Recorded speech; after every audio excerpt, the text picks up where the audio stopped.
We're getting very weird for today's Double Indie Game review with two games that are unique experiences.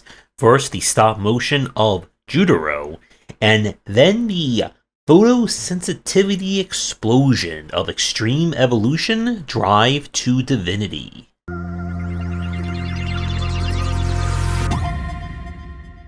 Judero is an action-adventure game where you are exploring the world as Judero, a man who is trying to uncover why the creatures and humans are getting into conflict.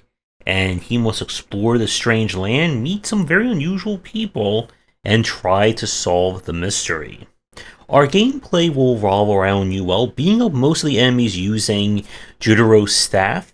The kind of special ability you get is that you can send out his spirit to possess different enemies who you can then use for puzzle solving purposes, and this grows as you get further into the game.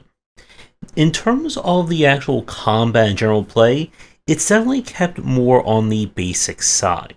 You can get into situations where enemies can kind of stun lock you, and I did have some issues with kind of the hit detection, with enemies kind of coming at you from like a different or weird angle in terms of perspective. Levels are full of lots and lots of dialogue and some amazing kind of folk music as well that I'm pretty sure could get me copyright claims, so I'm keeping things mute for the most part here. But I love the art style and the aesthetic of Judero. I've always been a fan of stop motion, and this game definitely goes for like Saturday morning acid trip children's show vibe. Oh.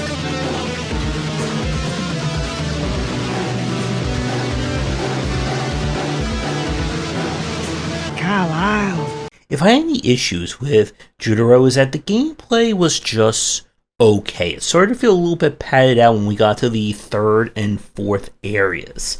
The final, penultimate part of this game did feel somewhat padded out with kind of the puzzle design that they were going for. But this is definitely a game that you're playing this for the experience and the sights and the sounds, rather than for, a very challenging or a different take on its action design. If you're a lover of stop motion looking for a very unique and original take on it, then this is a definite easy recommendation.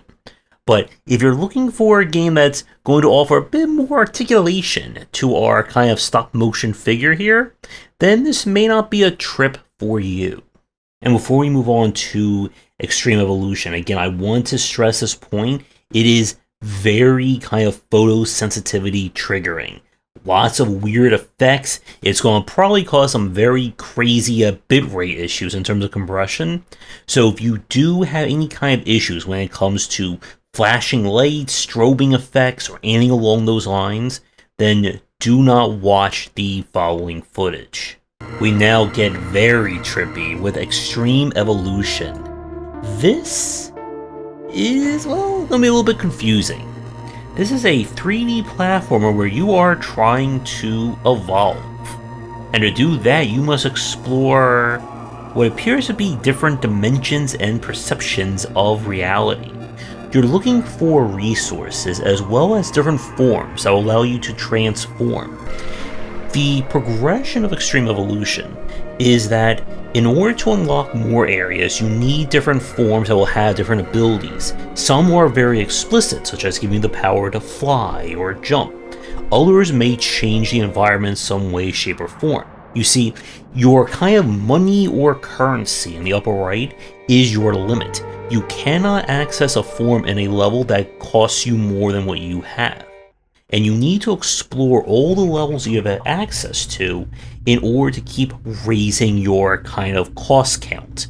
As you get better forms, you'll be able to go back to previous areas, collect more money, or to go down different routes, with your ultimate goal to try and reach some very specific areas to find something.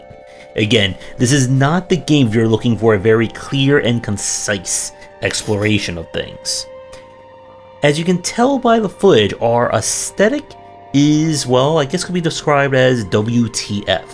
And as I said in the previous section, this is not the game to play if you have any kind of photosensitivity issues. This is also not the game to play like really late at night if your eyes are tired. Trust me on that point. For Extreme Evolution, I really love the concept of this one. Again, you will not find any other game that plays exactly like it, well, anywhere. If I had issues with it, it does feel a little bit awkward to control, especially once you get more forms, then you have hotkeys at the bottom to select, so you have to kind of manage them along those lines. This is not the game for someone who's looking for a very easy to play or easy to approach title. Your first few minutes or levels is going to be using the slowest, most featureless form that you have. But this is a game that, if the aesthetic and the art style doesn't bother you, you're going to find one of the more original and unique takes on 3D platforming that we've seen.